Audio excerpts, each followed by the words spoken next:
Mas, Fábio Piperno, tem uma coisa que a gente precisa falar, porque é o retrato da era Neymar na Copa do Mundo. Ontem ele falou que começou e terminou lá, porque a primeira convocação dele em 2010 pelo Mano Menezes foi para jogar no MetLife Stadium e ontem foi o último jogo. São 16 anos de serviços prestados à seleção brasileira. Falou, tentei, agora acabou. Comecei aqui, fechei aqui, falou num desabafo ao Bruno Formiga no GE, né? Em uma entrevista, foi um desabafo. E ele falou o seguinte, 16 anos de seleção brasileira profissional, ele ganhou a Copa das Confederações em 2013. E só. Tem 70 gols pela seleção brasileira. 80 gols? 70 ou 80 gols pela seleção brasileira? 80 gols. 46 são em amistosos. 46 são em amistosos. Sobram 34. 6 contra a Bolívia, 6 contra o Chile. Acho que o Japão também ele tem em amistosos 6 gols. Em Copas do Mundo, gols decisivos que classificam a seleção brasileira para a próxima fase, não temos.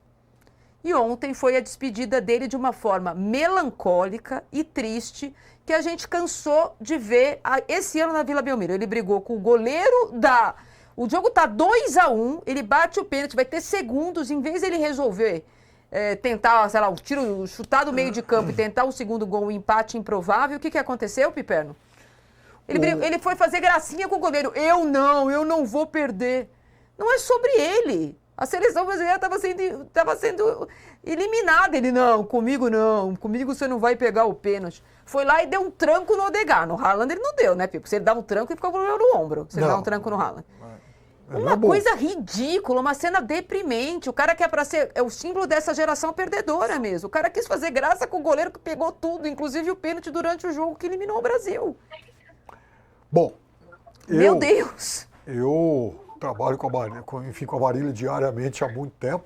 É mesmo, Pipo? Não, mas a gente não vai contar quanto tempo aí, para o pessoal não desconfiar das idades. Bom, mas aí, um dia desse aí, um pouco antes de começar a Copa, eu me dei o trabalho de fazer um levantamento do desempenho do ataque do Santos na temporada 26, né? Portanto, no período imediatamente anterior à convocação para a Copa, com e sem o Neymar, deixando fora o Campeonato Paulista, mas só computando Campeonato Brasileiro e Sul-Americana.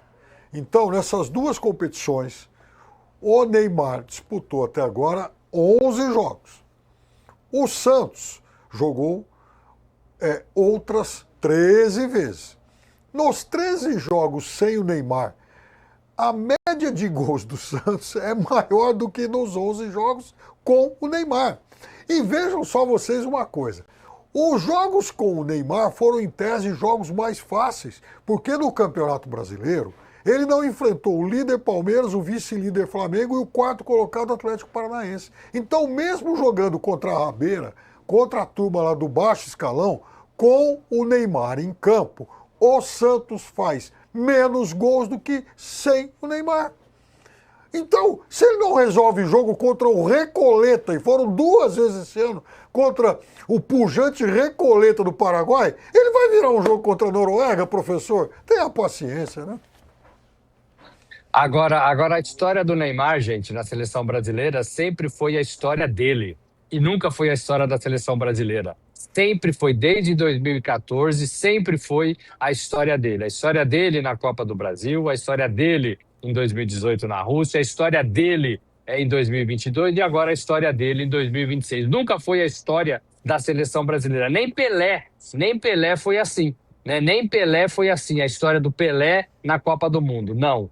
Sempre foi a história da seleção brasileira. Mas o Neymar nunca deixou que isso acontecesse. Não era a seleção brasileira que entrava em campo, era o Neymar que entrava em campo. E ele sempre cultivou isso. Sempre cultivou isso. E agora, mesmo machucado, mesmo sem condições, mesmo sem fôlego, sem perna, sem nada, essa Copa foi a Copa também que ele tentou ser a Copa dele, porque é onde começou, é onde vai terminar. Eu tentei, mas não acabei, e não consegui, e agora estou indo embora.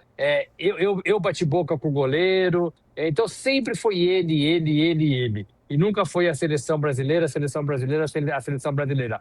Por isso é que ele representa o maior fracasso, né, da seleção brasileira nessas últimas 4 edições de Copa do Mundo. Então, sim, ele carrega esse piano, ele carrega essa responsabilidade, porque ele fez questão de personalizar a sua figura numa Copa do Mundo, e não a seleção brasileira, E o senhor Ancelotti permitiu que isso acontecesse nessa.